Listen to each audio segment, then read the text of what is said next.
Hello everyone, I welcome you back on Simplified. आज की video में हम डिस्कस करेंगे बहुत ही important topic which is theory of tariff. ठीक है, थ्योरी ऑफ टैरिफ में हम डिस्कस करेंगे partial equilibrium analysis of a tariff. ठीक है, इसका थ्योरेटिकल कॉन्सेप्ट देखेंगे प्लस ग्राफिकल रिप्रेजेंटेशन भी देखेंगे। सो आई होप ये जो टॉपिक है वो बहुत ही इंटरेस्टिंग लगेगा आप लोगों को। So okay, let's start with the concept. So tariff जो है इट्स टैक्स और ड्यूटी जो कि हम इम्पोज करते हैं या तो इम्पोर्ट्स पे या तो एक्सपोर्ट्स पे। ठीक है, जब एक कंट्री ट्रेड में इन्वॉल्व होती है तो वो क्या करती है, या तो इम्पोर्ट करती है, मतलब कि या तो बाहर से गुड्स लेती है दूसरी कंट्री से, या तो फिर एक्सपोर्ट करती है। बट उसके ऊपर जब वो एक बैरियर लगाती है, ठीक है, तो उसको हम बोलते हैं टैरिफ। सो टैरिफ का मतलब क्या है? It's a kind of tax और duty which is put on either imports or exports of a country.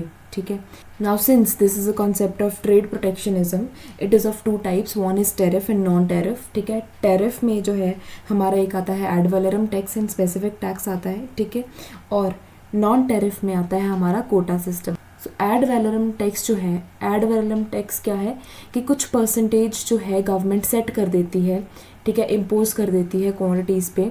कि समझ लीजिए कि कोई भी कमोडिटी अगर 100 रुपीज़ की है, ठीक है, तो 100 रुपीज़ के ऊपर गवर्नमेंट बोल देती है कि इतना परसेंट इसके ऊपर, समझ लीजिए 10% इसके ऊपर एड वैलोरम टैक्स जो है वो इम्पोज होगा। ठीक है, सो उसको हम बोल देते हैं एड वैलोरम टैक्स, जो कि क्या है, कुछ परसेंटेज ऑफ अमाउंट है जो कि गवर्नमेंट इम्पोज करती है एक गुड पे।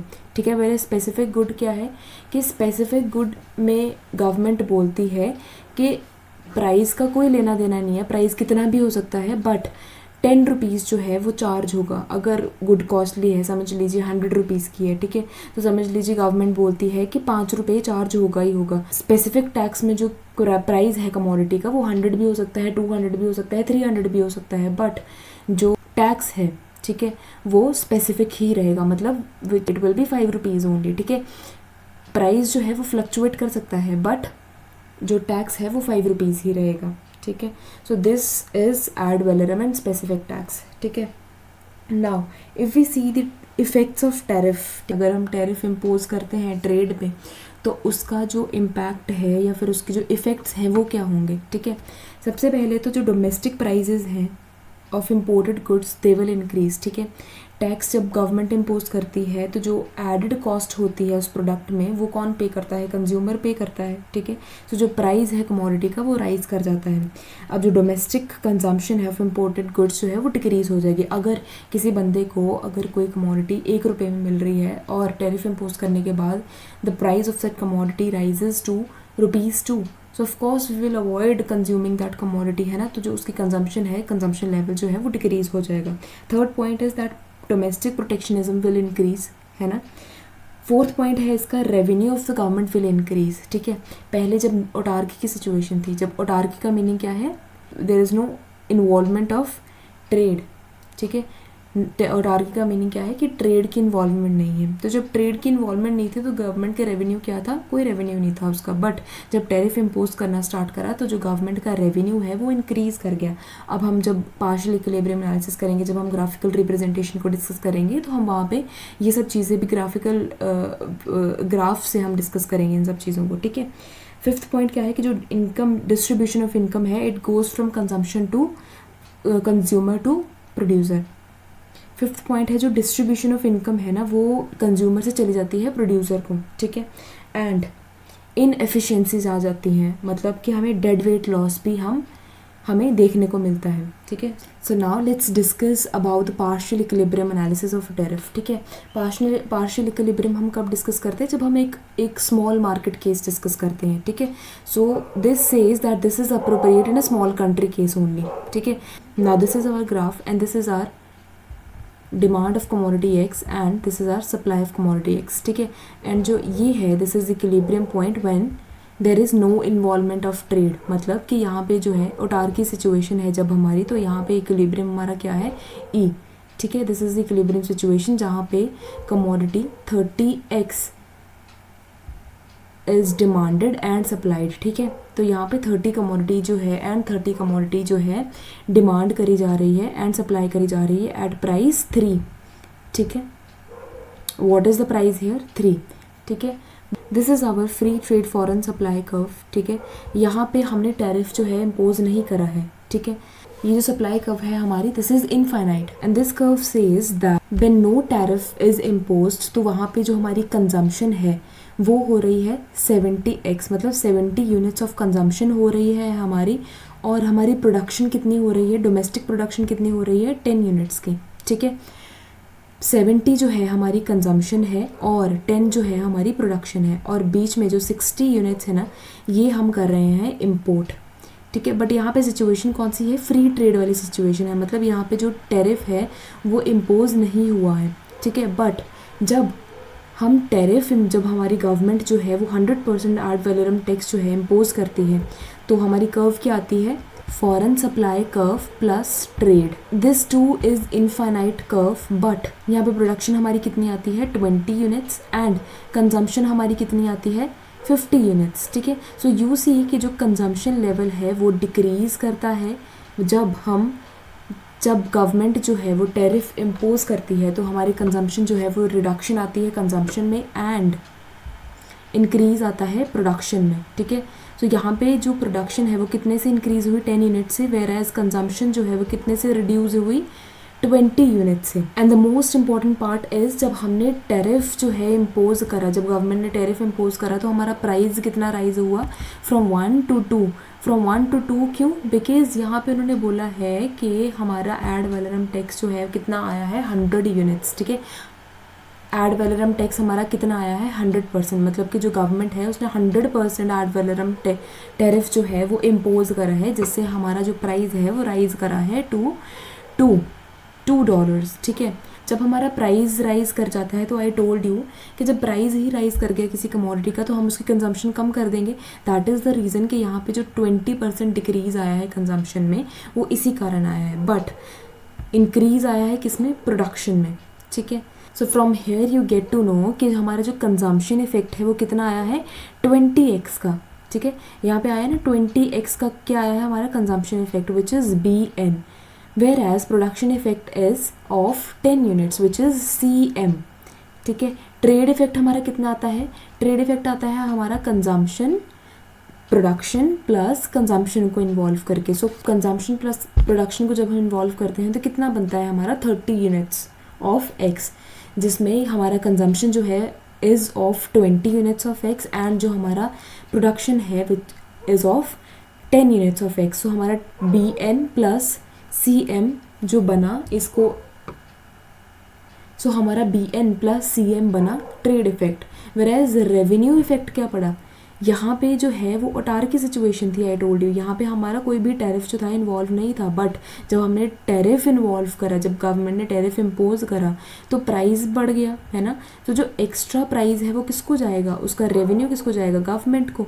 तो हमारा जो रेवेन्यू इफेक्ट है वो कितना पड़ा, MJHN, ठीक है। सो ये क्या है हमारा, ये है हमारा revenue effect. Now will understand the effect of tariff on consumer and producer surplus, ठीक है। जब हमने टैरिफ जो है इम्पोज करा, जब गवर्नमेंट ने एक कमोडिटी पे टैरिफ इम्पोज करना स्टार्ट करा, तो कंज्यूमर और प्रोड्यूसर सरप्लस पे क्या इफेक्ट पड़ेगा। So before starting this topic, it is very important for you to understand the meaning of consumer and producer surplus, ठीक है। तो कंज्यूमर सरप्लस क्या है, कंज्यूमर सरप्लस है difference between what consumers are willing to pay and what they actually pay for the commodity, ठीक है, is consumer surplus. For example, अगर कोई कंज्यूमर है, वो कोई कमोडिटी परचेज करता है, ठीक है, बट वो कमोडिटी परचेज कर रहा है, while purchasing that commodity a consumer is willing to pay 50 rupees for that commodity, ठीक है, बट उसका प्राइस कितना है 30 रुपीज़ का। सो उसको कमोडिटी कितने की मिली, 30 की। सो जो ये 20 रुपीज़ का गैप है, ये कितना आया उसका, ये आया उसका कंज्यूमर सरप्लस, ठीक है। वेयरएज प्रोड्यूसर सरप्लस क्या है, सो प्रोड्यूसर सरप्लस क्या है, वो अमाउंट जितने पे वो प्रोडक्ट बेचना चाहता है माइनस जितने पे वो एक्चुअली बेचता है, दिस इज प्रोड्यूसर सरप्लस, ठीक है। सो प्रोड्यूसर सरप्लस में अगर एक, फॉर एग्जांपल, अगर एक प्रोड्यूसर जो है वो लैपटॉप सेल करना चाहता है अपना फॉर 40,000, ठीक है, but the price of that laptop is 50,000, सो उसने सेल कितने पे करा, 50,000 पे। So the difference between both of the things which is 10,000 is producer surplus, ठीक है। So this is the graph and this graph shows that AGHB क्या है? It is a loss of consumer surplus that results from tariff. ठीक है, tariff जब government ने tariff impose करा, सो उसका लॉस क्या है? ठीक है, which is the loss of consumer surplus. तो हमें ये जो पार्ट है वो ये शो करता है. ठीक है, ये पार्ट क्या है? कंज्यूमर सरप्लस का लॉस है. ठीक है, अब this graph says that in the absence of import tariff a consumer was consuming 70 units for price 1. ठीक है, 70 यूनिट्स वो कंज्यूम कर रहा था, बट प्राइस कितना था उसका? 1 था. बट जब टेरिफ इम्पोज हुआ तो जो प्राइस है वो कितने पे राइज कर गया? 2 रुपीज़ पे. ठीक है, इट मीन्स 100% जो है वो एड वैलोरम टैक्स जो है इम्पोज हुआ, और जो प्राइस है वो राइज हो गया टू 2 रुपीज़. ठीक है, सो ये आया उसका कंज्यूमर सरप्लस का लॉस. और हमारे जो परचेजेस हैं, जो हमने पहले भी आपके साथ डिस्कस करा था कि 1 रुपीज़ पे a consumer was consuming 70 units. ठीक है, बट जब हमने टेरिफ इम्पोज करा, जब गवर्नमेंट टेरिफ इम्पोज करा, तो प्राइस राइज हो गया 2 पे. ठीक है, और जो कंज्यूमर्स हैं हमने कितना यूनिट्स कंज्यूम करना स्टार्ट कर दिए? 50 यूनिट्स. ठीक है, now with tariff consumers are paying OGHZ. ठीक है, वो कितना पे कर रहे हैं? OGHZ. ठीक है, तो जो कंज्यूमर सरप्लस है वो कितने पे श्रिंक करा? From ARB to GRH. ठीक है, तो इतने से वो श्रिंक कर गया. Now this graph shows that for 30 units of X, ठीक है, for 30 units of X a consumer is willing to pay ₹3. ठीक है, बट ओटाकी सिचुएशन में क्या था? वो सिर्फ 1 रुपीज़ पे ही चार्ज कर रहे थे. ठीक है, so consumer was willing to give $3 for 30 units. ठीक है, बट वो एक्चुअली कितना पे कर रहे थे? 1 रुपीज़. ठीक है, सो जो EK है, ठीक है, ये क्या आ गया उसका? Consumer surplus. ठीक है, क्योंकि वो पहले इतना देने को रेडी थे, बट वो इतना ही पे कर रहे हैं. कितना पे कर रहे हैं? वो $1 ही पे कर रहे हैं. ठीक है, next for 50 units of commodity consumers are ready to pay $2. ठीक है, $2 पे वो 50 यूनिट्स ऑफ कमोडिटी लेने के लिए तैयार हैं. But since I told you that at autarky situation consumers are suppose to give only 1 rupees. So उनको यहाँ पे कितना बेनिफिट हुआ? $1 का. एंड HN जो है उनका आया कंज्यूमर सरप्लस. ठीक है, 30 यूनिट्स के केस में कितना कंज्यूमर सरप्लस था उनका? KE. ठीक है, 50 यूनिट्स के केस में उनका कंज्यूमर सरप्लस आता है NH. ठीक है, बट जब हमारे 70 यूनिट्स की बात आती है, ठीक है, तो 70 यूनिट्स के लिए दे आर रेडी टू पे 1 रुपी या $1, and the actual price too is $1 only. ठीक है, so they are willing to pay $1, but the actually what they pay is $1 only. ठीक है, तो उनका जो कंज्यूमर सरप्लस है यहाँ पे आता है 0. सो यहाँ पे जब 70 यूनिट्स ऑफ कमोडिटी की बात आती है, सो यहाँ पे हमारा कंज्यूमर सरप्लस कितना आता है? 0. Now if you talk about the right panel of the chart, ठीक है, सो राइट पैनल हमें क्या बताता है? This is situation of producer surplus. ठीक है, प्रोड्यूसर सरप्लस का meaning I already discussed with you. ठीक है, सो राइट पैनल हमें क्या बताता है? Producer surplus. ठीक है, दैट रिजल्ट्स फ्रॉम टेरिफ. ठीक है, विच इज AGJC. ठीक है, so this is producer surplus. ठीक है, जब हमारे पास फ्री ट्रेड की सिचुएशन थी विच इज़ ओटाकी सिचुएशन, तो हमारे पास प्राइस कितना था? 1. ठीक है, और प्रोडक्शन कितनी थी? डोमेस्टिक प्रोडक्शन कितनी थी? 10 यूनिट्स की. ठीक है, बट जब प्राइस राइज हुआ, जब टैरिफ इम्पोज करे गवर्नमेंट ने, सो टैरिफ इम्पोज हुआ और प्राइस राइज हुआ हमारा $2 पे. ठीक है, तो वहाँ पे प्रोडक्शन डोमेस्टिक प्रोडक्शन कितने पे इंक्रीज हुई? 20 यूनिट्स पे. तो यहाँ पे वो कितना रिसीव कर रहे हैं? OGJU.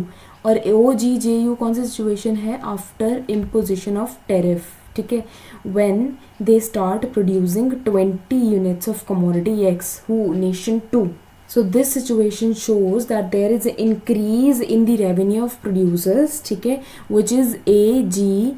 जे C plus V C J U, ठीक है, इन दोनों को ऐड करके there is increase in the revenue of producers and V C J U जो है it represents increase in the cost of production, ठीक है। सो वाइल जो रिमाइंडर है ए जी जे सी, ठीक है, it represents increase in the consumer surplus, ठीक है। सो ये जो है ये इंक्रीज है हमारा कंज्यूमर सरप्लस में, और ये जो एरिया है ये है हमारा increase in the cost of production, ठीक है। So this graph shows us that there is increase in the producer surplus result from the tariff, ठीक है। सो ये जो था ये सिचुएशन थी हमारी टैरिफ के इम्पोजिशन से हमारे जो इक्विलिब्रियम है उसके ऊपर क्या इफ़ेक्ट पड़ता है, ठीक है, प्राइस के ऊपर क्या इफ़ेक्ट पड़ता है। हमने कुछ इफ़ेक्ट्स डिस्कस करे, कंज्यूमर एंड प्रोड्यूसर सरप्लस पे हमें क्या इफेक्ट पड़ता है हमने वो डिस्कस करा। In the next video I will discuss about the cost and benefit analysis. Till then you revise this concept, ठीक है। आई होप आपको अच्छी तरीके से ये कंसेप्ट समझ आया होगा and you enjoyed this video, you enjoyed this concept. अगर समझ नहीं आया है तो I would recommend you to rewatch this video so that आपको अच्छे से क्लैरिटी हो। Thank you so much.